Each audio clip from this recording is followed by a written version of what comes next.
భారత క్రికెట్కి ఇది పెద్ద షాకే. టీమిండియా మాజీ captain great batter Virat Kohli test క్రికెట్కు గుడ్ బై చెప్పేందుకు సిద్ధమవుతున్నట్లు వార్తలు వస్తున్నాయి.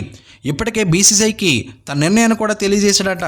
ఇండియన్ ఎక్స్ప్రెస్ నివేదిక ప్రకారం కోహ్లీ తన టెస్ట్ క్రికెట్ ముగింపు దశకు చేరిందని భావిస్తున్నాడు.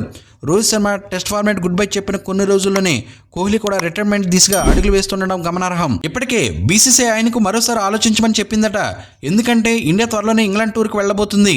అక్కడ 5 టెస్టుల సిరీస్లో పాల్గొనాల్సిన అవసరం ఉంది. ఇటువంటి టైంలో సీరియస్ టూర్ ముందు కోహ్లీ రిటైర్మెంట్ అనేది భారత్ బ్యాటింగ్ లైనప్ కు గట్టి దెబ్బే. మరోవైపు రోహిత్ శర్మ స్థానాన్ని భర్తీ చేయవలసిన బాధ్యత ఎవరి భుజాల మీద పడబోతుంది అంటే తాజా సమాచారం ప్రకారం శుభ్మన్ గిల్ పేరు ముందంజలో ఉంది. ఇప్పటికే టెస్ట్ మ్యాచ్ల్లో నెంబర్ 3 బ్యాటర్గా మంచి ప్రదర్శన చేస్తూ వస్తున్న గిల్ ఇప్పుడు కెప్టెన్సీ బాధ్యతలు కూడా చేపట్టే అవకాశం ఉంది.